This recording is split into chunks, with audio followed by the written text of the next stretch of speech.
Good morning, good afternoon, and good evening. I'm the Takonome, and welcome to my humble slice of the internet that is my Twitch channel. How's everyone doing today? And welcome to the reading stream. Now, for we'll say eagle eye, but I suppose owl eared listeners of the channel, you may have noticed that I said humble slice and not humble slices. Well, that is because now the reading stream is back to primarily on Twitch, but do not worry, there's a chance. If you're watching this, you are watching this on YouTube, you are watching the VOD, but the live stream is now back solely on Twitch, with the VOD going on to YouTube. Fingers crossed. But that is not important. The important question is, how is everyone doing today? Hopefully, this week has been a warm week for a good chunk of my American listeners out there, and hopefully a safe week as well. But if this week hasn't been the best for you, maybe things have been a little hard to get through and you just need a break. Well, I do hope that this reading stream could be a bit of a bright spot to your day. Tonight, we are continuing to read Clockwork Twist, Book 11, Faith by Emily Thompson. Now, for the people who may not know, who is the author, Emily Thompson? Allow me the opportunity to read their bio to you. Now, Emily Thompson is a non binary author and artist originally from Northern California. Although they adore steampunk and all things Victoriana, they also write science fiction and fantasy. After studying film and animation in university, Emily changed to a Japanese language focus and studied in Tokyo.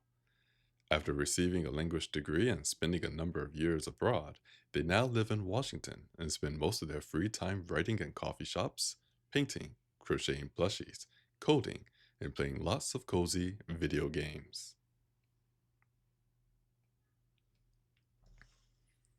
And that is our author for the evening. Before we start the reading stream, normally we go through and do any news for the channel. First of all, I want to apologize for not being able to do the stream last Saturday. Something came up and it honestly zapped me of a lot of the energy I was storing up for the evening's read. And as you may know, I do not like to do the reading stream when I'm tired because then I feel as if my reading, one, suffers, two, I can't really get into character as well for the different characters in the book, and I believe you, dear listener, viewer, deserve better than that. So I posted to my Discord, actually. Apologies. I posted to my Discord that I will be foregoing the reading stream at that time. So I'm happy that we can do it tonight. But again, I do apologize. And for those who may be listening on YouTube, again, apologies for the sudden change here, but I believe it was a necessary change, honestly. One, it now takes less time for me to get ready for the reading stream. Two, there are less moving parts for me to manage to do the reading stream. Three, I checked the view count for reading stream on Twitch and YouTube. Twitch has a significant number of live viewers compared to YouTube, and after a few months of trying this out with YouTube and Twitch, it seemed Twitch was the way to go, but I will strive to get the YouTube video or the VOD onto YouTube soon after, definitely by Monday. Let's go with by Monday. We're working things out still here. Other news for the channel, well, there actually is a little bit more news. Thursday evenings, starting at 6 p.m. Eastern Time, is the Storycraft stream where I hopefully can write an entire short story within, well, it used to be 2 hours, but now it's going to be 4 hours because the last two attempts, it took more than 4 hours. But nevertheless, the point of the Storycraft stream It's just to hang out, watch as I write a story, maybe even work on your own story while we are working on a story. Offer suggestions if you want. We'll see if we take it. But it was a nice little cozy stream, I believe, and we do have some fun on there as well. There is also talk of maybe even adding visual novel games to this channel. Now, originally, this channel was designed so it could be separate from the gaming channel that I had, which is the Takanome, and who knows, maybe I'll just use the Takanome for that. But I wanted to have the reading and writing portions, the parts that focus on creating and telling stories. I wanted that to be separate from just, well, gaming.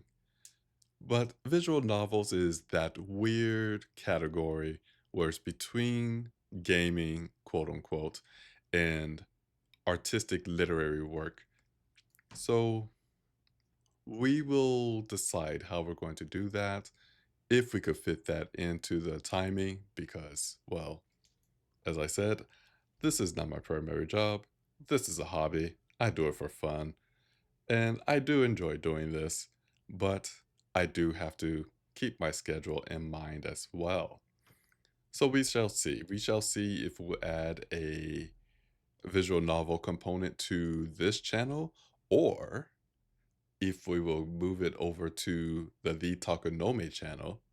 The Takanome channel. Yes, that is factually correct. The Takanome channel, to possibly do it there. But of course, I'll have to choose a time and, well, not to let it take away from other aspects of my life. We have a message from Erudite. It says, visual novels would be great. You get to narrate them too. I agree. It is something I wanted to do more of since Doki Doki Literature Club. But at the time, the Takanome channel was more of a variety channel where I played action games, visual novels, first persons, co-op games. It was a variety, including the reading stream. So if I'm to do visual novels, honestly, it'll probably be on this channel. It is all grouped in the same category of literary work. So that is what we're going to go for. And Flamingo Niner, hello. Long time no see, or at least for me, long time no see. How are you doing? Welcome to the reading stream. Welcome to the new channel. And from Erudite earlier about visual novels being I'm assuming about visual novels being literary work, being in that category. And so many are anime. And so many are anime. Oh, oh, okay. I'm seeing now. The visual novels, anime. Got it. Yes. So we shall see. There is a chance that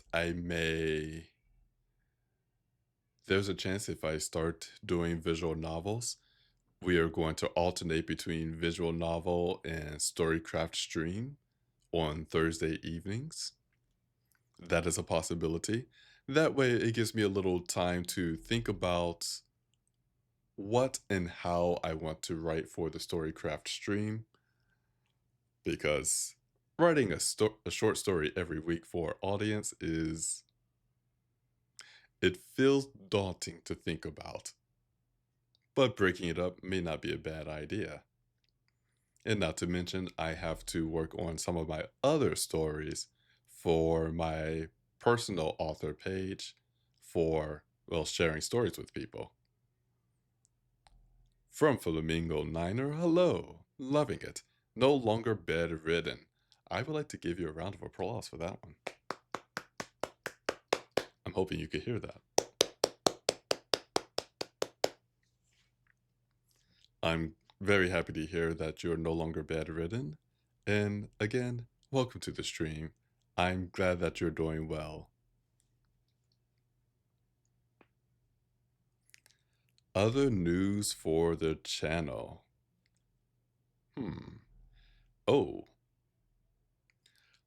I am still wondering what the future of the reading stream itself will be.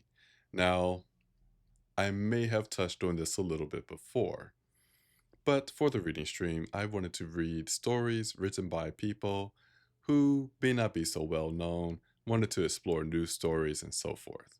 That was the purpose of starting the reading stream 4 years ago. Oh dear, yes, sorry, it's been 4 years. Happy 4 year anniversary reading stream. But the idea was to share stories that maybe a lot of people may not have heard about and so forth. Well, I will say this as a non famous person, it has been rather difficult to find other people who want to have their stories read on the reading stream. And it is what it is, I believe. I cannot really coerce people to share their stories, and I understand that I don't really have a large presence on the internet, not a large presence on social media as well. So, the future of the reading stream is a little uncertain. Now, this does not mean that you, dear listener, have to go out and save the reading stream. No. But it does mean that the reading stream may evolve from its original, what's the word I'm looking for? Foundation, if you will. So I do not know if I will reduce the amount of times we do the reading stream. Maybe it could be something like a once a month thing and then visual novels the other times. I do not know if I will do the thing I said I wouldn't do, which is focus on reading my own works on the reading stream, which means I'll actually have to write even more. And I don't know if I'm going to actually find time to do that. Or if we just have a rotating cast of people who normally write stuff and do not mind sharing. It is a little uncertain how things will go. But I do not believe this channel itself is going to go anywhere anytime soon.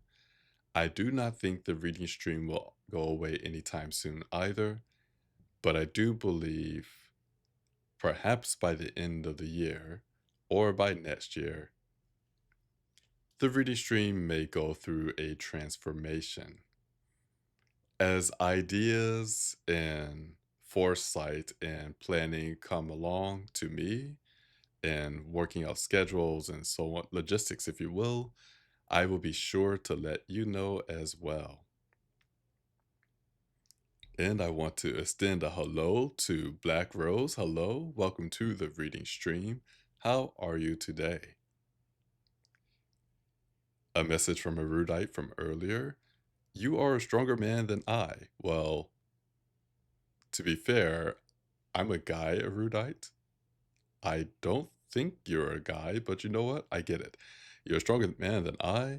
Writing with a schedule. I always binge write and then stop for a while. Honestly, so do I. The Storycraft stream has been the only time I really wrote on a schedule. And honestly, I do not mind it. It's been nice to hop on stream and to just write out a story for the unfortunate souls who met Agatha Spells. It means that now all of these ideas that I have in my head will actually get put down on paper. And I have to finish it within that stream. Black Rose wrote Give It a Chance, and unfortunately, they are freezing. I am sorry that you're freezing. Honestly, I am very warm and toasty inside of our apartment. I have not gone outside for 2 days.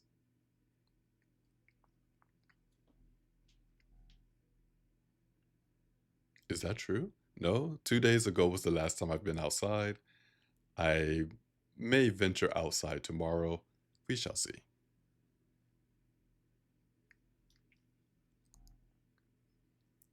I believe that is all of the news we have for now. Making sure I'm not forgetting anything here. I don't think I am. So with that, we're going to start our reading. We have our tea. Oh, that's what I'm forgetting here. Hold on. Oh, that is still hot. I can feel it.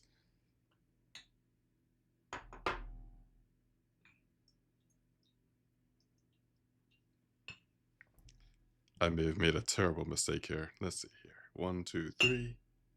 There we go. So we have our tea more or less ready to go. Oh, nope. I made a little bit of a mess here. That is unfortunate. There we are.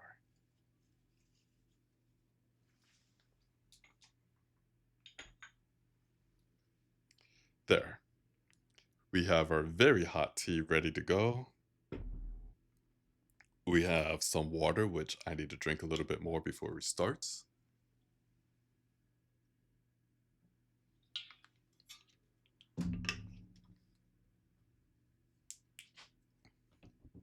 Flip my phone over for less distractions.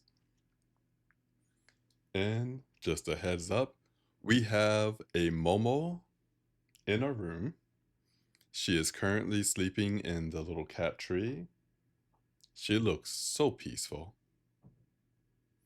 I do not think she's going to want to go outside within the next hour, so we should be okay.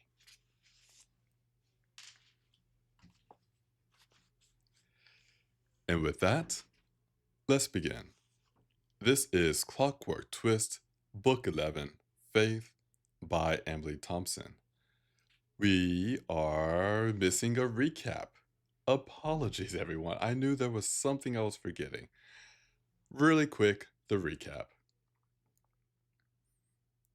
For most of his life, Twist had been alone. Orphaned as a baby, he would eventually repair clocks in a quiet, cozy shop in London. Thanks to his sight, his supernatural ability, he could repair just about anything simply by touching it to find what is broken. Unfortunately, this worked with people, thus making it virtually impossible for him to make physical contact with others. His life changed when a young woman requested his help to mend the mythical Clockwork Princess. Since then, he has discovered new worlds and made powerful friends and allies along the way. With his sky pirate friend Jonas and his wonderful clockwork fiancée Mira by his side, the world is a little easier to manage. It is not all fun and games, though. Dangerous and ancient forces wish to see his demise and will do anything to make it come true. Through the use of spells and wit, Twist and his friends have managed to avoid their grim fates. Until now. Twist and friends were in the midst of battle with the Fey forces. Reinforcements from the Rooks had arrived, giving Twist and his allies a chance to escape danger, but not before Vane was severely wounded. Safe on board the Icarus, the crew can recollect themselves and plan their next move.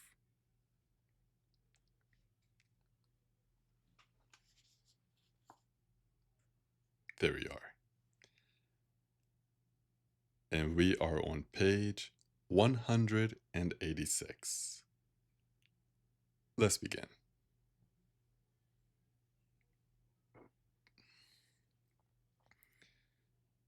Twist thought it might be best to get a little distance from Jonas while his emotions were so changeable and chaotic, and so he and Mira went to check on Aiden and Tasha.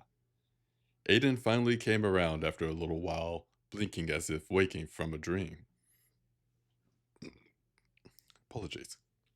By the time he began to ask what was happening, the sounds of fighting on the cloud top above had died down, and news that the ciphers were succumbing to the attacking rooks began to trickle down through the Duchu. Tasha filled Aiden in quickly on all that he had missed, while Twist and Mira listened silently. Whoa, Aiden muttered, getting himself to his feet as he looked to Twist. It seems that you've come to my rescue. Should I take this as a sign that we are no longer enemies? Technically, Twist answered. Tasha and Nico came to your rescue. Kima and the rest of us decided to help them because Tasha and Nico are our friends. Aiden's expression soured. I see. Tasha smirked at Twist. Sir, she asked, drawing Aiden's attention with a polite tone. Your Rooks will want to know that you're all right. I'm hearing from some that Kima may have killed Roki with a harpoon. Don't you think you ought to see all of that and the rest of the battle? Yes, of course, Aiden said, seeming to snap his thoughts onto the right track. Twist's mind caught on the idea that Kima may have just killed a man, but Aiden and Tasha left and headed for the ladder up into the cloud. A deep, reverberating growl appeared suddenly on the air, stealing Tasha and Aiden on the deck. Everyone noticed it as the sound grew steadily louder, and they looked out to see the sky around them splinter and crack like the surface of a frozen lake. The cracks grew swiftly, and in a moment, the clear blue sky vanished into rich and vibrant patches of orange, pink, blue, and red, while the airship trembled in the growl of the air. Mira clung to Twist's arm as they both struggled to hold their balance, her fright splashing hot and chaotic through Twist's sight. The growling suddenly ceased, but gasps and shouts called out from every side. Twist and Mira rushed to the nearest edge of the deck. The handful of Nuchu in their way moved aside as they too turned to look out through the glass. The cloud, and presumably the village above, still remained where it had been, floating close above the airship, but now everything else had changed. The Rook airships in the sky around them had all vanished. The sky now looked like the most vivid and colorful sunset Twist had ever seen, even though the sun itself seemed missing from the sky, and there was now a lush, dense tropical forest below them, stretching out to the horizon in every direction. Questions began to fly through the air as everyone around them got over their shock just enough to start asking them. Pablo's voice, racked with terror, screamed above the din. Twist and Mirror both moved instantly to find him. Twist's heart pounded quickly in his chest as his mind filled with things that might frighten the boy badly enough to cause that scream. They found him crouching down on the deck, curled up into a ball with his hands covering his head and his face a mask of terror and grief. Kima knelt beside him, staring at him in her own alarm, while Jonas approached quickly from the side. What is it? Jonas asked, stopping to look down at Pamut and Kima. What the hell just happened? Pamut, he asked quickly, just as disturbed as Pamut's manner by his own man as his mother was. The boy moaned and began to rock on his feet, tears appearing in his eyes. Pamut, please talk to me, Kima asked, trying to hold his shoulders to stop him from rocking. Jonas came to kneel close to them, as Kima's father, Aiden, Tasha, Nico, and Rafe all arrived as well from various directions. Why did he scream? Jonas asked Kima. I don't know, Kima answered. The sky cracked, and then a moment later he just screamed. Pamut, please tell us what's wrong. Does anyone know what just happened? Aiden asked the people around him. Twist? Jonas, you must know something. Twist gave Aiden a shrug, but Jonas didn't acknowledge his question at all. Pamut looked up at Jonas and then noticed that everyone he knew was staring at him. He moaned again, shaking his head, and tried to curl up tighter. Kima watched him. No, that's correct. Kima watched him in growing horror, clearly more frightened by Pamut's reaction than by probable dangers that suddenly surrounded them. Jonas reached out and put a hand on the boy's shoulder, keeping his naked gaze dangerously close to Pamut's when he looked up to him. Take a breath, Jonas said, his tone firm. Focus. You're not a coward. Push the fear aside and tell me what's happening. Leave the boy to his mother, Aiden began impatiently. Mira shushed him with a terse sound and a warning look. Aiden looked back at her, too stunned to respond. Pamut, meanwhile, stared back at Jonas as if his words were a shining lighthouse in a tempest. The boy took one slow, shuddering breath and visibly forced himself to speak. We're not on Earth.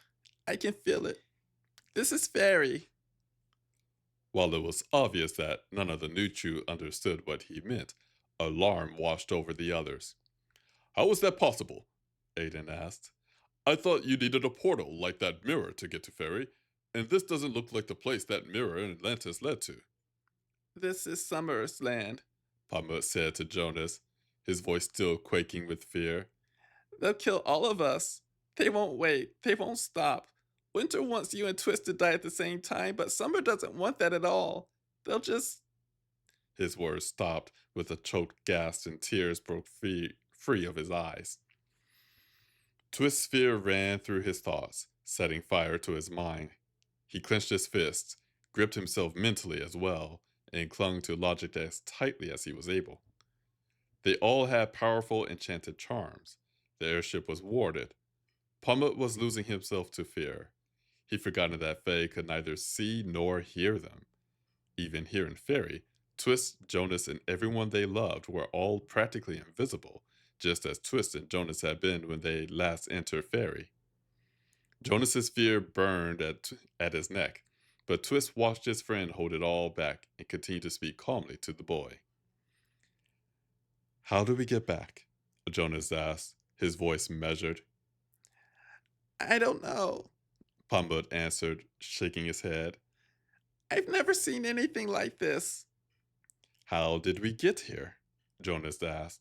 I don't know, Pumbut cried miserably, his tears still breaking out even when he closed his eyes tight and curled up again. Kima's anguish was plain on her face as she reached out to hold her boy, but Jonas silently gestured to stop her. She paused and looked back at him, bewildered.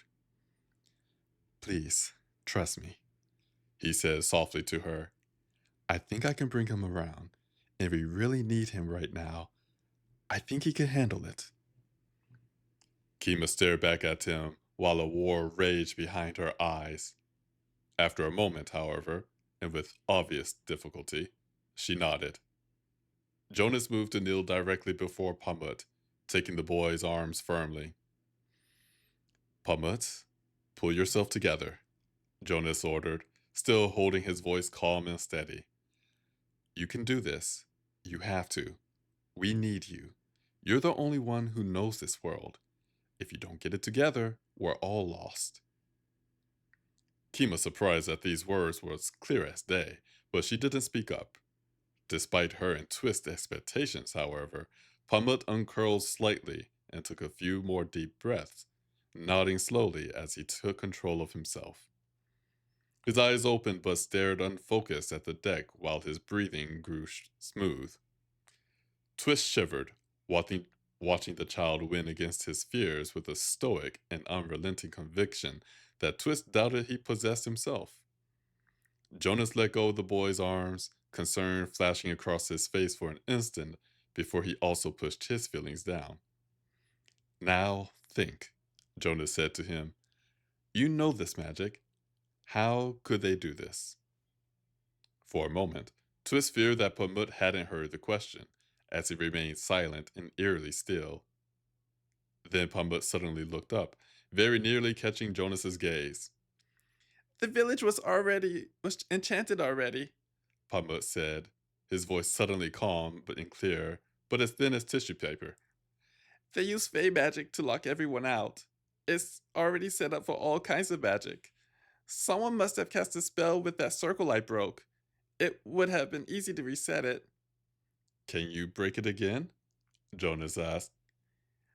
I don't know, Pamut answered, staring off into nothing again as his mind worked.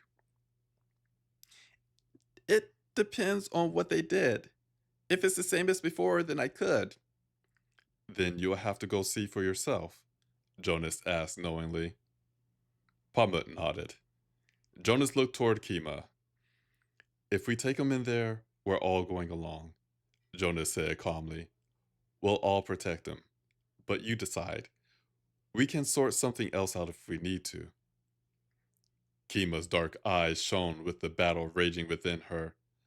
Pamut glanced to her as well, waiting for her answer too. This time, Twist wasn't sure that the boy's bravado was enough to overpower his fear.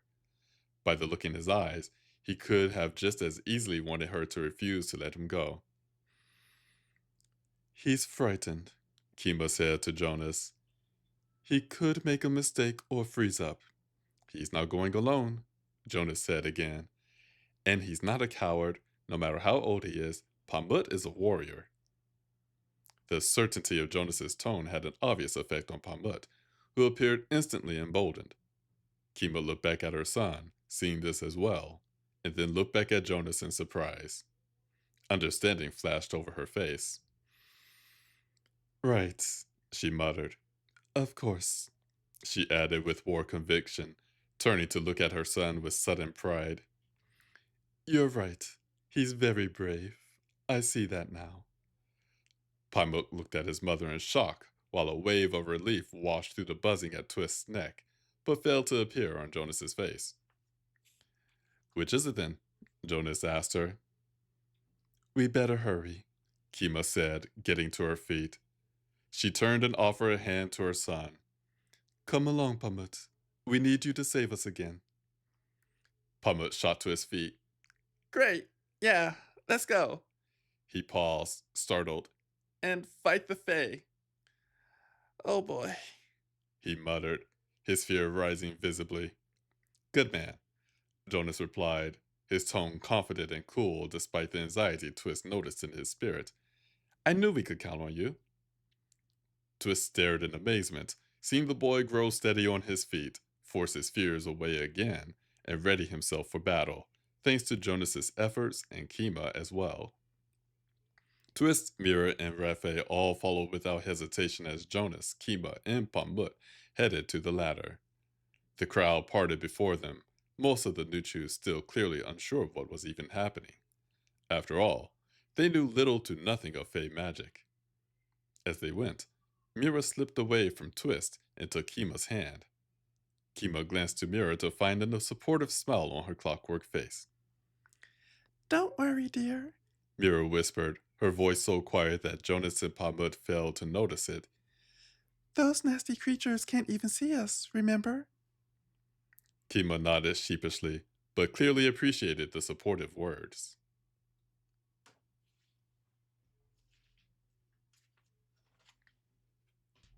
Here we're going to take a chapter break, as I can feel my throat becoming very parched.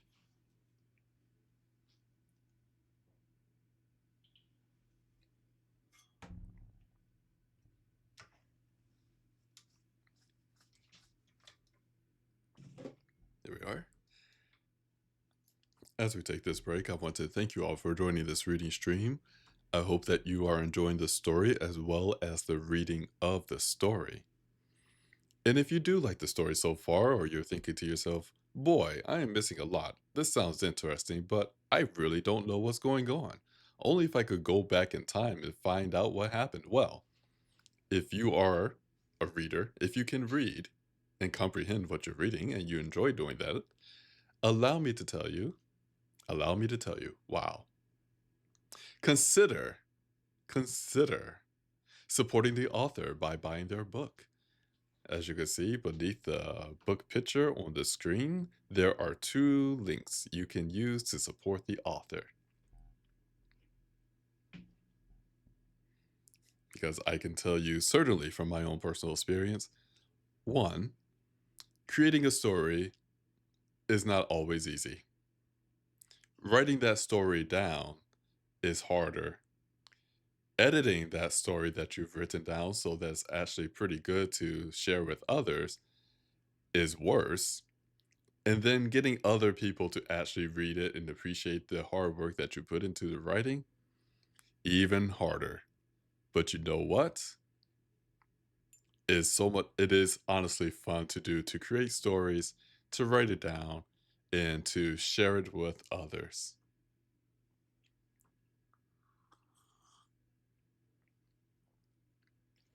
So if you do enjoy this story, and you're like, I would like more of those books, consider supporting the author.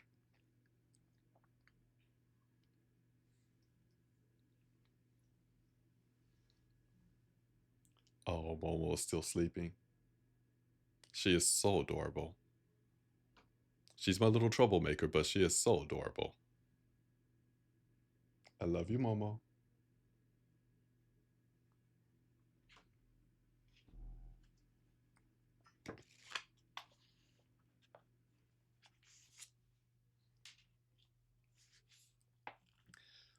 With that, I believe we are ready for the next chapter.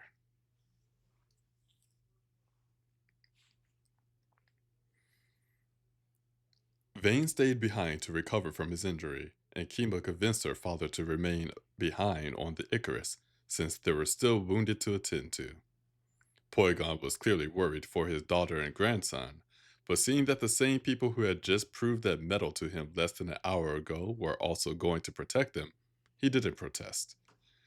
The Nuchu on board were told to remain on the airship as well, safe under the magic that protected it from the Fae. None of them wore invisibility charms of their own. Mira left her puppet behind to join the assault in her ghostly form, but Tasha and Nico also joined Twist and its crew as they climbed back up into the cloud, and Aiden followed after them. No longer afraid of drawing Cypher attention, Twist turned on the light in the hilt of his walking stick to better see their way. Light or no light, no Fey creatures could see any of them thanks to the magical charms that they wore. The black hallway just outside the room with the hatch lay empty and eerily silent. I'll go ahead and see what we're facing, Rafe offered. No, Pumbaa warned quickly, his own voice low despite his fright. Your charm isn't enchanted. It doesn't do anything at all here in Fairy.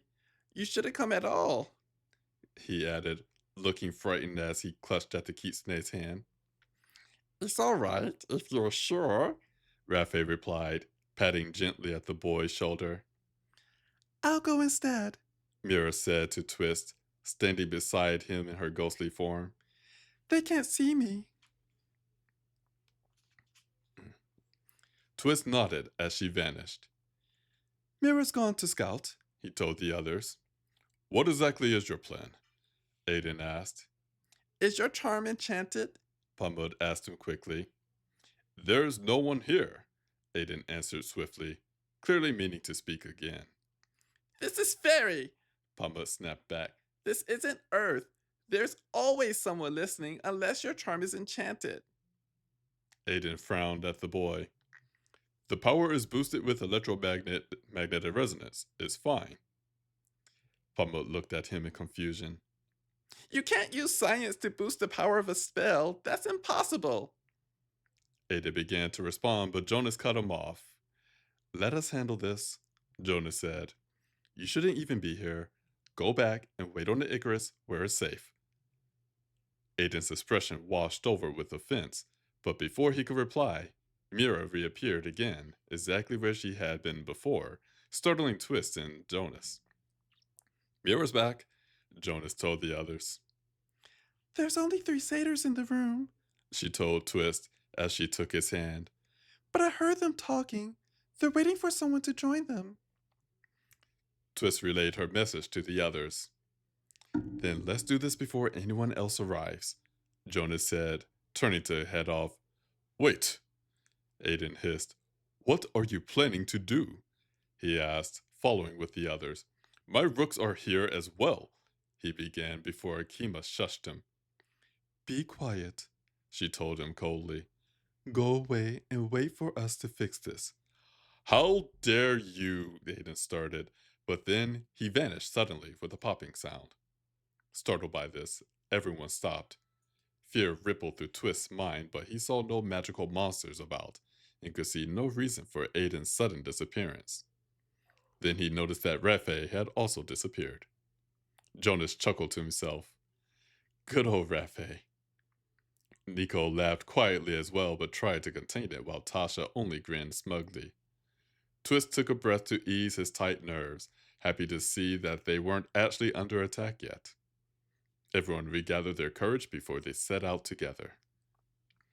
They hurried along the dim hallways, lit by the rich sapphire light of Twist's walking stick, but failed to find anyone at all as they went. Twist knew that most of the village population was already aboard the airship and that the ciphers hadn't numbered all that high, but he still found it odd and slightly unnerving that they met no one at all, neither Cipher, Rook, Nuchu, nor Faye. The black corridors and closed rooms were perfectly silent as well. They reached the spell room quickly and paused outside the door, peering in. Three blonde satyrs clad in green stood inside to one side. No, that's correct. Three blonde satyrs clad in green stood inside to one side of the circle of silver in the floor. The satyrs fidgeted nervously and frequently glanced to the open doorway. Even though Twist and his crew stood in the middle of the hallway, and what should have been in plain view, the satyrs' eyes didn't seem to catch sight of any of them. The magical circle in the floor looked much the same as it had the last time Twist had seen it, but this time there was a glowing orb of green light floating in the center of it. The items placed around the outside of the circle in an even pattern seemed to be new. A feather here, a flower there, a bit of what might be bone, and other less recognizable items. But he thought he'd seen different items placed in the same spaces before. What now? Jonas asked Pumut, his voice low despite the fact that the satyrs shouldn't be able to hear him. Pumut took a breath and seemed to master his courage, standing a little taller as he stepped forward with purpose. Jonas and Kima remained close beside him while the others followed them into the room. Does this look too short? One of the satyrs asked the others, tugging at the hem of the shimmering green tunic that hung almost to his woolly knees. Pumut jerked at the sound of the voice, but then refocused and crouched down near the edge of the circle, his hands out and his face a mask of concentration. It's fine. Another satyr answered the first. I should have trimmed my beard. The third one said miserably, toying with the end of the short, tapered blonde beard that hung from the very point of his chin. Will you two stop it? The second one snapped. She doesn't even care. She's not coming to see us. Pumut turned to them again, looking startled. What? He said she. Pumut answered him, looking frightened now. And? Jonas asked with a shrug. Pumut's fear was making his breath come faster now. His eyes were wider than ever. Just break the spell, Kima said gently to her son, crouching to place a supportive hand on his back. Then we can go home. Pumut closed his eyes and seemed to take control of himself again, with great effort. He then opened his eyes and stared hard at the edge of the circle on the floor. Won't they notice when he breaks it? Mira asked softly, watching the satyrs continue to glance at the open door and fidget. This is much simpler than I thought, Pumut whispered back. I think I can take all the humans home and leave them here, he said, nodding at the satyrs. What about Vane and Rafe? Jonas asked. They aren't human. They're not like them either, Pumut muttered, obviously thinking hard. So, even with our charms, we shouldn't use the F word then? Twist questioned, realizing that the boy had just avoided using the word Fae twice now. It's not worth the risk, Pumut answered. They might feel something if we use any of their names. Pumut stood and watched the satyrs carefully as he stepped to the rack of odd items against one wall. Twist tried not to think about how little help he was being at the moment, while Pumut searched through the store of items. The others stood together, watching silently and doing just as little to help as Twist, which gave him some solace. The sound of hurried footsteps in the hallway turned Twist and his companion's attention to the door, but the satyrs didn't seem to hear it. An instant later, Aiden appeared at the doorway, his face a mask of bitter resentment. One of the satyrs glanced at the door again, but the creature didn't seem to see him either. Aiden stepped inside the room, surveying the situation, while 3 Rook agents followed behind him. Great. Jonas spat, his voice still low. Now there's more people. Aiden shot him a glare, but then gestured to his agents. The three each swung rifles off their shoulders and took aim at the satyrs that still hadn't noticed them, even when the rook stood mere feet before them. No! Pummel gasped, his hands waving frantically. Avon gave an order, and his men fired. The sound of the shots echoed terribly in the metal room, as did the startled screams of the three satyrs. The creatures fell to their woolly knees, clutching the wounds in each of their chests, but all of them remained upright and conscious. They looked to each other fearfully, glanced about the room, and then their fear gave way to rage. Who's there? One of them growled in the rook's general direction. Aiden and his rooks stared in surprise as the staters rose to their hooves again and began stretching out their hands to blindly feel for their attackers. Twist was shocked as well to see that their wounds didn't appear to bleed. There were jagged holes in their clothing, but the fabric was knitting itself back together before Twist's eyes. This is fairy! Pumbut hissed at Aiden. You can't kill any of them here. You can only kill them on Earth. And even then, you can't do it with a gun. Oh, no, that would have been useful to know before, Aiden grumbled. But as he backed away toward the doorway out of the satyr's reach, the satyr suddenly stopped advancing on him, stared past him into the hallway with astonished expressions. A hand reached forward out of the hallway, landing on Aiden's shoulder. Aiden froze instantly as the figure the hand belonged to stepped closer to him and into view of the others in the room. She was plump but tall, draped in a long dress made completely of shining green leaves. Her features were soft, round, and startlingly gorgeous to a truly flawless degree, making her look distinctly inhuman. Her skin was the color of honey, and it shimmered slightly even in the dim. Her eyes were a haunting pale pink.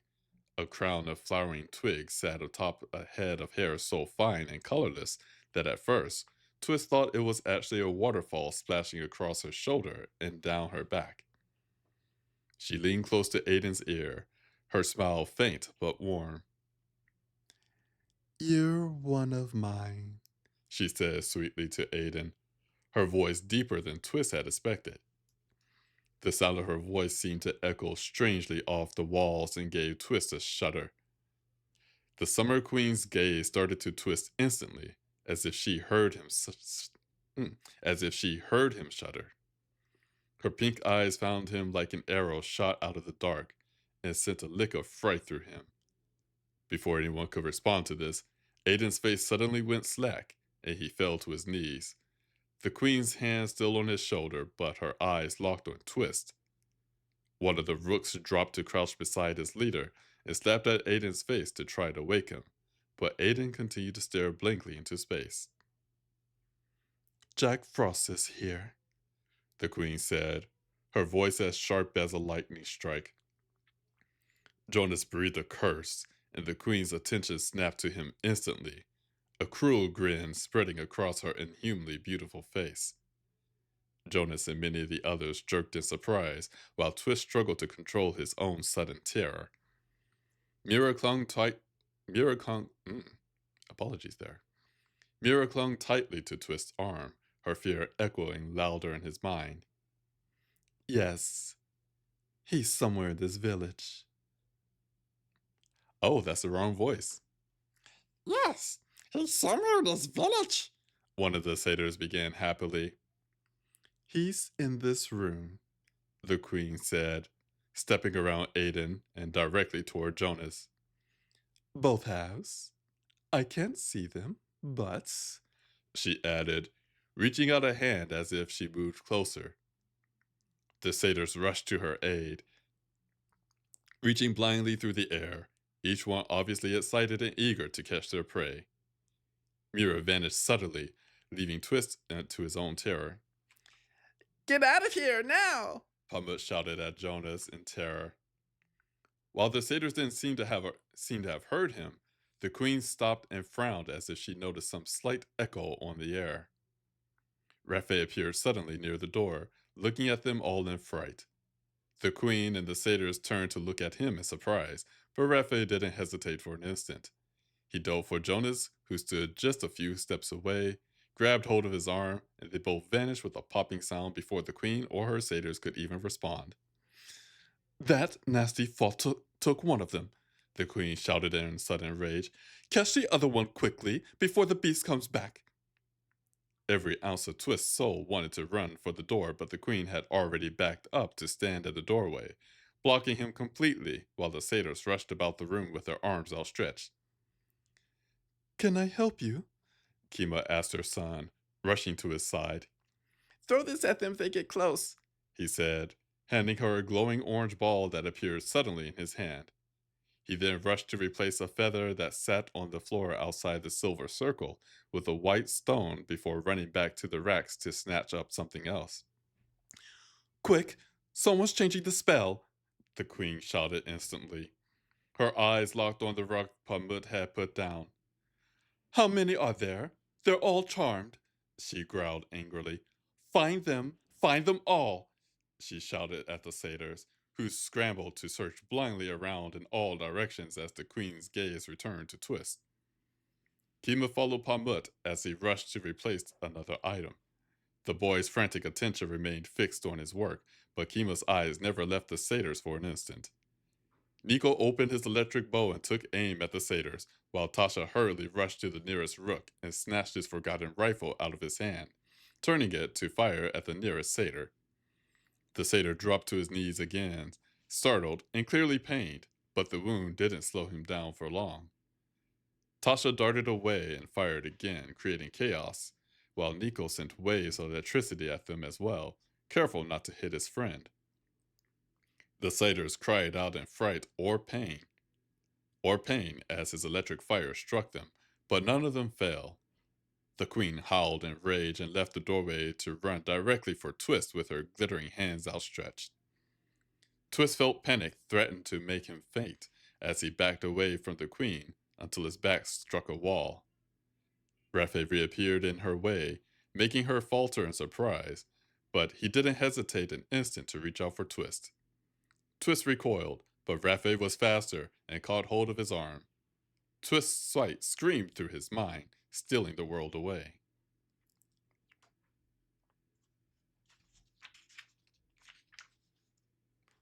Here we're going to take a break.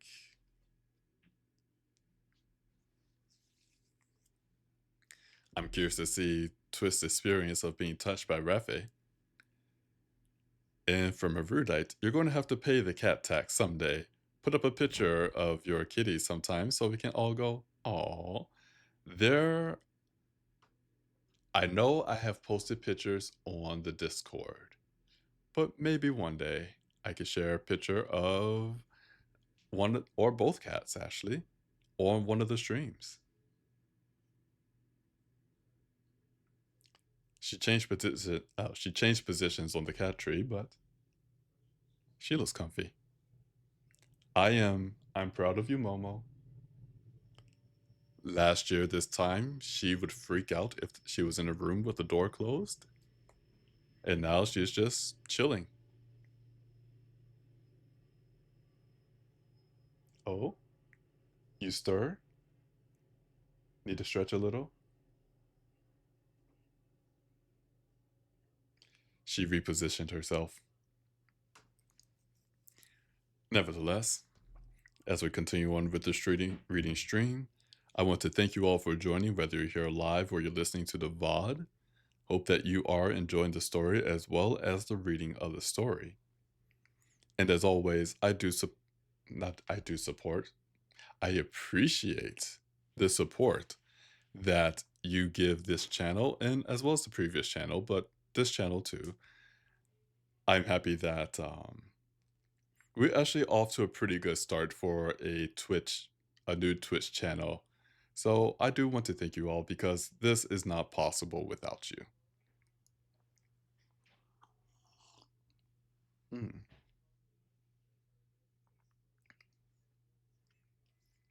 Well, it's been a while since I've had this tea.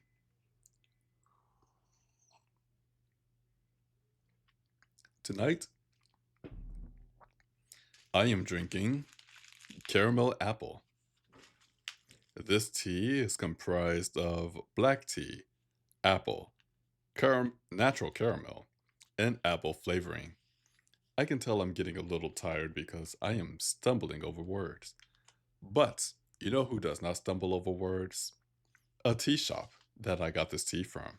A tea shop that I know you all have been waiting for. A tea shop in Seattle, Washington. And this tea shop is called Friday Afternoon. That's right. It is time for our Friday afternoon non-sponsored. I promise not a sponsorship, even though it seems like a sponsorship. They did not pay me to do this. I still do it on myself because it's not a sponsorship. Sponsorship, not a sponsorship. Whew, ran out of breath there. Friday Afternoon, the tea shop in Seattle, Washington. If you go to their website, www.fridaytea.com, you will find a wide variety of teas that I know will tickle your fancy. Like this caramel apple. Tickles the fancy. But we are not here to talk about caramel apple. No, we are here to talk about a different tea. And that tea is the maple hojicha. Hopefully I pronounced that correctly. I definitely going with Japanese pronunciation because that's all I know. But the maple hojicha is available until March 3rd as part of the fall and winter seasonal rotation. And the tea description goes as follows. This toasty green tea pairs perfectly with mouth-watering maple for a cozy tea for harvest time. Light-bodied and aromatic, with only trace sweetness and caffeine, you'll take it hiking, biking, or just sitting and sipping. Ingredients. Wow, this is a very simple ingredient list here. Roasted green tea, natural maple flavoring. And that's it. Those two ingredients. Very simple. And this ingredient, well, not this ingredient, but this tea has a 4.71 out of 5 stars based on 21 reviews. This may be the most reviewed tea that we've shown on this stream. One 5-star review from December of 2025 wrote, "My favorite of the season." Another 5-star from October 2025, "I enjoy this tea a lot. Tastes like autumn." September 2025, changes from prior years.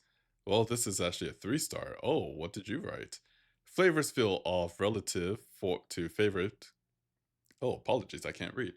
Flavors feel off relative to favorite previous year's blends, with less maple flavor and some strong notes of the hojicha, especially on longer steeps. Interesting. April of 2025, 5 stars, absolutely delicious. And also April of 2025, yum. I love this tea. It smells and tastes wonderful.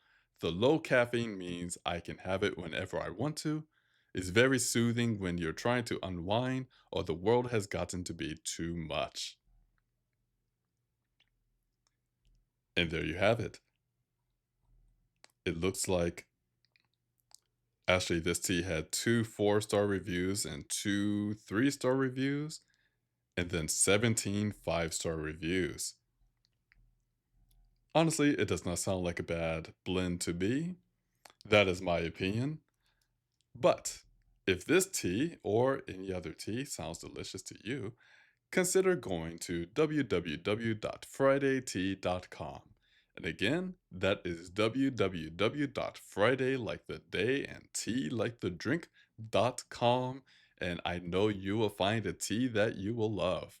And again, I am not paid to do this. They do not bribe me. They do not threaten me. They do not coerce me. They did not seduce me either. Although I suppose if a whole tea shop could seduce me, I guess that wouldn't be too bad. But they have not done that. Instead, I just enjoy talking about their teas. And from Flamingo Niner, Friday afternoon tea is the best. Honestly, I would like to thank today's author for introducing me to Friday afternoon tea. 4 years. 4 years I've been drinking this tea. It is honestly the tea of the stream. Mm.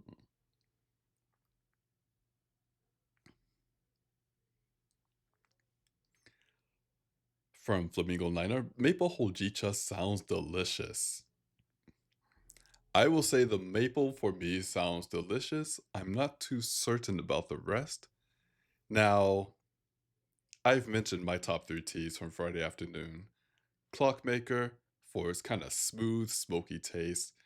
Anansi's Web for that nice, peppery taste. And then the Fairy Queen, which is criminally delicious. I'm not sure why such a tea exists, but it does, and it's great.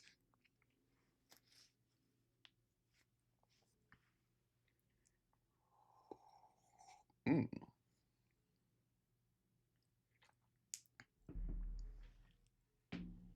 doing a little stretch here. I can certainly feel it in the heels of my feet now. That moment when you realize you've been standing in one spot for way too long and you need to move around a little. That is where I am. And we're getting there. Once again, I do want to thank you all for joining the stream. Hope you are enjoying it.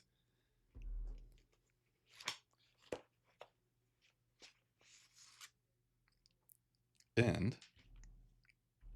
as I said earlier, if you are enjoying the story as well, and you want to know more about the story or start from the beginning to see how it all built up and how it all began, consider supporting the author.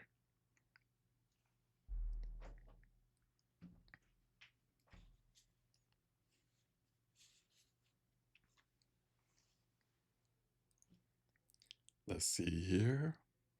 I believe we can certainly do one more chapter. I'm uncertain if we'll have time for two, but we will do our best. So, with that, let's go into our next and potentially last chapter of the evening.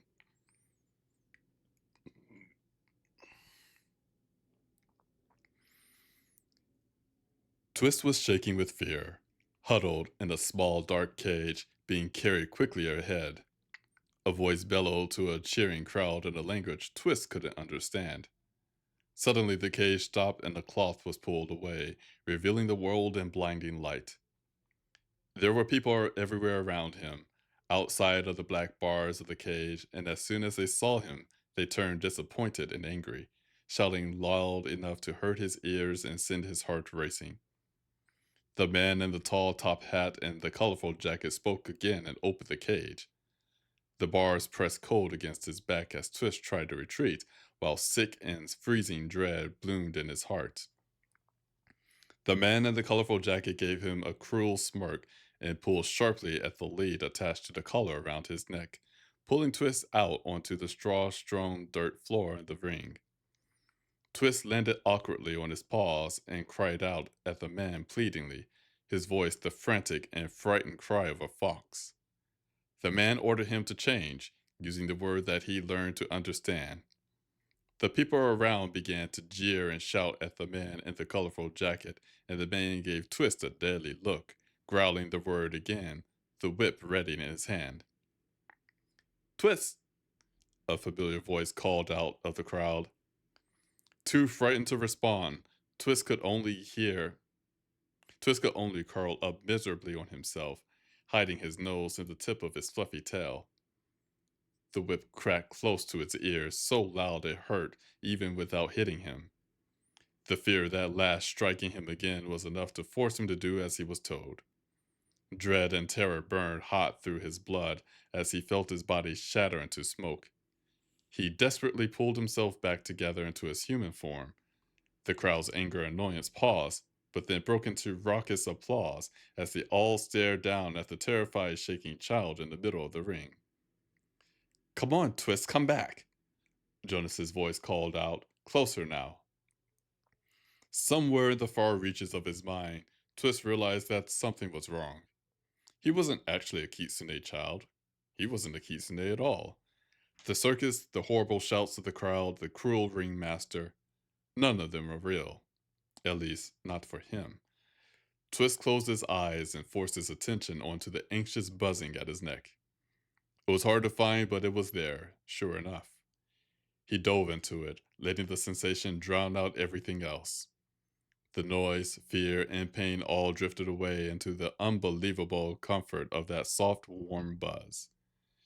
In a moment, Twist felt he was in his own body again. He was lying down, being propped up gently. There were warm hands on him. Twist felt Jonas's hand move off of the base of his neck, and his senses cleared a little bit, and the senses cleared a bit further. Soon, Twist managed to figure out how to open his eyes. Quite a few Nuchu stood around, watching Twist with confusion or sympathy, and both Mira, back in her puppet now, and Vane were crouched down to Twist's left, peering at him with concern. Jonas was kneeling close beside him, his arm curled behind Twist's shoulders to hold his limp body closer to a sitting position, and his eyes were a dull pewter, only faintly shaded with lavender. Twist's mind echoed with an intense urge to scurry away from the prying eyes of the crowd, but Jonas's grip held him in place. There you are. Mira said, sounding relieved. You gave us quite a shock, you know. Vane added gently. Twist noticed now that Vane's face looked ashen and wan, and he absently held his side with one hand, but he seemed to be much better than he should be after being recently shot. What happened? Twist asked, only now realizing that the four of them were on the deck of the Icarus. The circus was gone.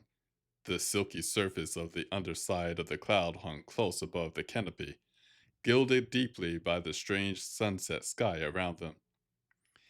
I came to get Reve. Mira answered, her hands clasped tightly in her lap. He brought he brought us here, Jonas said bitterly. He grabbed a hold of you with his bare hands. Twist shuddered. You collapsed the moment he let go of you, Jonas went on. Then he took off again. But the others? Twist gasped.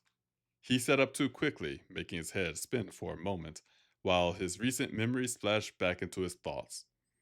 He could remember the beginning of a battle with magical fae, the memory of the horrible attention of the queen reaching out for him sent a fresh shiver of fright through him, but he couldn't remember the end battle. Mira's hand caught his arm, and her concern poured hot and stinging into his exhausted sight, making him wince and gasp in a breath. Her hand left him instantly, her face washing over with terror. It's all right, Jonas said to her. He's still sore from the vision. Just give him another minute. Mira nodded, looking as if her jewel eyes wanted to cry. Vane put an arm gently around her back, rubbing soothingly at her shoulder. Mira's grief seemed to dim with Vane's touch as she struggled to calm herself. Jonas kept his hands on Twist as well, while Twist felt his sight slowly settle. Twist couldn't look away from Mira while he ached to comfort her himself. A deep growling rumble drowned out his hearing all at once. At first, Twist thought this was due to his stressed sight and nerves, but everyone around him reacted to it as well. Vane sprang to his feet, only wincing for an instant as his wound troubled him, and looked out at the sky around them as the Duchu did. Twist and Jonas both remained on the deck but reached up to cover their ears as they looked up to see the rosy gold of sunset fade from the clouds above. In a moment, the sound died again, and the cloud above was left in pure white and soft shadowed gray. The crowd around them gave a cheer, tossing their hands in the air, letting out happy sounds and smiling in excited joy. Twist responded to the sound out of pure instinct, giving a sharp, whimpering cry and recoiling into Jonas's arms while his heart thundered in his ears. A ripple of distant alarm murmured at the edges of his mind, and in a moment he realized that this reaction to the crowd was not at all like him. He straightened up, pulling away from Jonas to sit on his own, and glanced up to find startled confusion on his face as well as Mira's. Excuse me, Twist muttered, uselessly straightening his jacket and looking away while his betraying face began to warm with embarrassment. we're back in the blue sky. I think we're on Earth again. Vane told them, crouching again to speak to Jonas. One moment. Hey, girl. Do you want to hang out for a bit? I have to finish reading. Yeah. You can sit there. I'm almost done, okay? I love you. If you need to go out, let me know.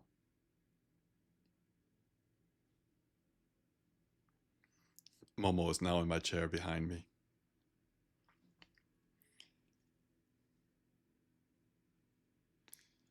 Okay. We are going to go back to Vane's paragraph here.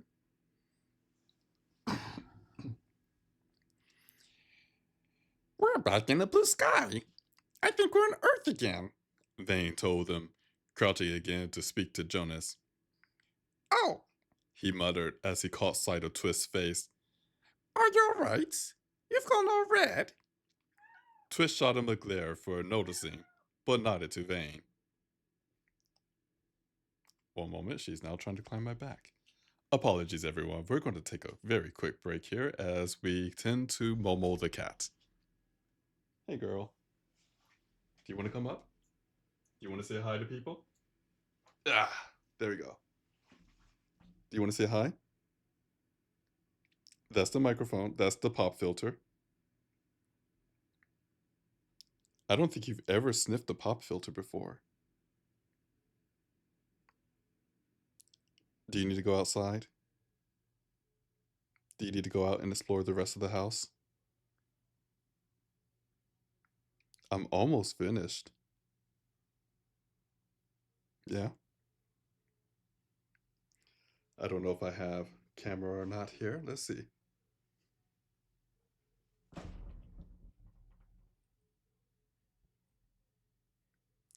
I do not have camera, but it looks like she wants to go outside, so I'm going to open the door. I'll be right back.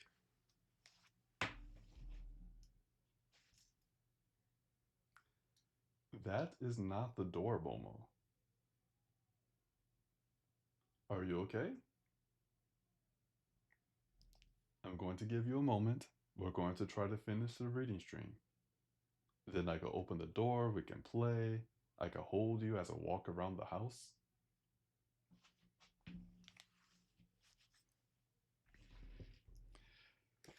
As she cleans herself, let's go back into our story. Apologies for the inconvenience, but I have a fur kid.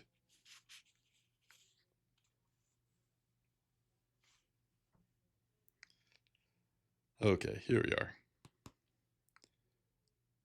This is after Vane asked if you're alright, you've gone all red. Twist shot him a glare for noticing, but nodded to Vane. He's fine. Mira told him. Then she looked to Jonas with big, hopeful eyes. How about now?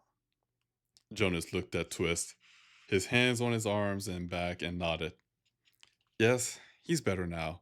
Can I let go? He asked Twist. Though unsure if he was certain or not, Twist nodded. Jonas stood and stepped away while Mira rushed closer to take Twist into her arms without hesitation. Her fright and relief spilled awkwardly into his sight while he froze in her clockwork arms, but this time it didn't sting. Twist turned to slip his arms around her as well. Are you alright? She asked, pulling back to look at his face intently. Was the vision very bad? She asked, her tone as gentle as a mother's kiss. Twist's nerves tightened like a spring under the weight of her gaze, and when he thought of the vision again, his voice refused to respond. He shook his head instead, hoping to calm her worry. Mira replied with a cooing tone, petting at his hair with her cool copper fingertips. Twist tried to let her affection soothe his spirit, but a nagging tension was growing in the buzzing at his neck, making it hard to focus on Mira. Twist glanced up at Jonas to find him looking in the direction of the chain ladder, his expression grim and anxious. Twist instantly thought of Kima and Pamut, who had who hadn't yet returned. Tasha and Nico were still missing too. Before anyone could voice their concerns, however, Rafe and Pamut both appeared with a popping sound. Twist felt a heady wave of relief rush through the buzzing at his neck as Jonas saw Pamut smiling up at him, echoing Jonas's own smile. We did it! Pamut declared, rushing closer to hug Jonas around the middle. Mom, me and Nico and Tasha kept the Fae away from me, and I broke the spell before anyone got killed or snatched. He declared, pulling back just enough to look up at Jonas. I knew you could do it, Jonas replied without hesitation, patting at the boy's back. Everyone's all right then? He asked. Yeah, fine. Pamut declared before pausing. Well, the other guy fell asleep. Other guy? Jonas echoed, glancing up to Rafe for clarification. The queen did something to Aiden, and he fell asleep. Raf. Oh, that's Rafe. That is the wrong voice. The queen did something to Aiden, and he fell asleep. Rafe explained. But Plumber broke the spell, and all the Fae vanished. I felt this move. Are we back on Earth? Rafe glanced away to the now apparently blue sky. As Rafe spoke, Mira finally turned her attention away to listen to him while kneeling beside Twist on the deck. Her cool clockwork hands lingered on him, her emotions murmuring but calm overall. Vane stood up and stepped closer to Rafe. Twist realized that he and Mira were now the only ones sitting on the deck, and so moved to stand. Mira did as well, her clockwork hand still clutching his. I'm glad you're all right, Vane said to Rafe. Rafe smiled back to him and took his hand. So no one else was hurt? Jonas asked, drawing Rafe's attention back. No, just Aiden, Rafe answered. Kima and the others are coming back now. I knew you'd all be worried, so I came to tell you. Pumut wanted to come too. Jonas nodded and seemed somewhat relieved, but his jaw was still tight as Twist felt relief mingle with something dark and chilly in the buzzing at his neck. Pamut's smile fell away, and turned to worry as he watched Jonas stare thoughtfully into nothing. Jonas's hand remained on the boy's shoulder. Pamut glanced at the others as if silently asking for help. I'm sorry I had to take you away, Rafe mentioned, speaking softly. Jonas looked up to him quickly. Vane was now watching Jonas with taut attention. The Fae Queens have more powerful magic than any other Fae, especially in their own world, Rafe continued, his tone careful and submissive. She would have found you, even with your charms, if she got close enough. You couldn't have helped anyone if she killed you. Yeah, Jonas said on a sigh. He looked away from Rafe, but his gaze found Pamut, and the buzzing in Twist's neck tightened. Pamut still seemed very confused, but he turned his own gaze away nonetheless, letting Jonas look at him. Twist and Mira shared a silent look of surprise while the buzzing in Twist's neck smoothed and warmed. Had it really only taken a suggestion from Kima for Jonas to already become so strongly protective of the boy that the thought of simply not being there for him could cause him this much anxiety? I would have grabbed Pamut and Kima next if things hadn't gone well, Rafe added, his expression shifting toward a grimace. While Rafe struggled to explain himself, for the merest instant Twist saw a glimpse of that frightened little cub in the kitsune before him now. I'm not mad at you, Rafe, Jonas said on a heavy breath, as Twist felt Jonas's anger smolder a little lower. You and Pamut were right. I couldn't stay to help. Stop apologizing. Vane looked relieved to hear this. Rafe seemed to relax as well. You know, he said after a pause, his tone lighter now but still soft. With Pamut and Kima, it's not really your job to protect them any more than it is theirs to protect you. Neither of them are weaker than you. All three of you are warriors. Pamut was clearly happy with this compliment. Possibly out of surprise to be suddenly complimented, possibly thanks to the blush of pride Twist felt in the buzz at his neck. Jonas smirked back at Refe as the last of his grumbling anger faded. I told you to stop apologizing. Refe smiled a little more warmly and nodded, clearly happy to let the matter lie now. Kima appeared out of the crowd, coming to stand beside Jonas and Pamut, looking winded but pleased. Twist spotted Tasha and Nico behind her as they found their way through the crowd as well. Sure enough, all of them looked unharmed. Well, that was scary, Kima said to Jonas. Jonas laughed, the buzzing in his neck turning brighter now. Tell me about it. Kima shook her head in clear disbelief and looked to her son. You handled that battle very well, Kima said, calling a look of surprise from Pumbut. I know you were scared, but you didn't slow down at all. Well, if I messed up, the queen would have killed Jonas. Pumbut muttered sheepishly. Refe chuckled, calling a warning glance from Jonas. No one's ever going to kill Jonas as long as we're around, Kima said to Pumbut with confidence. Well said. Vane added, looking smug, clearly including himself as well. Why, with all of us around, Twist chimed in, the man's practically indestructible. Mira laughed quietly into her hand, but nodded as did Rafe. Kima smiled at them all, and although he sighed at all of these declarations, Jonas seemed resigned to accept them. Kima stepped closer and took Jonas's hand, looking up at him warmly. He let her hold his hand, but still kept his gaze off to one side. No one else could have gotten us out of that mess as quickly as Pamut did, Kima said to Jonas, and he controlled his fear better than I did. You were right. Again. Now, I'm afraid that you'll be just as insufferable if this keeps up. Twist. Twist watched Jonas's spirit warm deeply in the wake of Kima's words. He wasn't surprised at all to see Jonas close the gap between them and place a kiss on Kima's cheek, although Kima seemed a little surprised. Her manner changed from confident to bashful in the blink of an eye, making her look suddenly much younger. Her son seemed only pleased by this entire situation. The sound of a knowing tone stole everyone's attention. They looked to find Kima's father standing at the edge of the crowd watching Jonas and Kima, his arms crossed and his expression is suspicious. Fright shot through the buzzing at Twist's neck, but both Jonas and Kima simply froze once Kima had let go of Jonas's hand and stepped slightly away. Pummut frowned, clearly not understanding what everyone else did, while every person around them, bystanding Nuchu as well, watched with eager curiosity. Anyone hurt? Polygon asked flatly.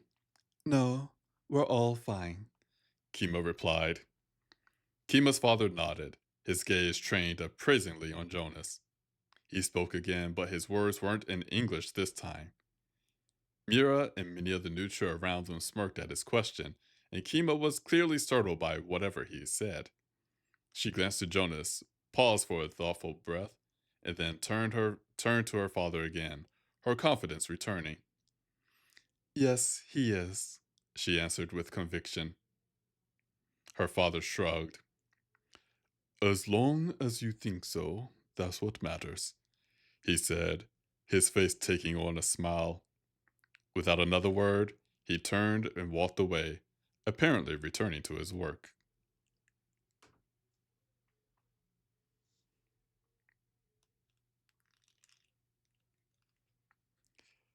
And with that, we are going to come to the end of tonight's reading stream. As Momo is now back in the cat tree, taking a nap.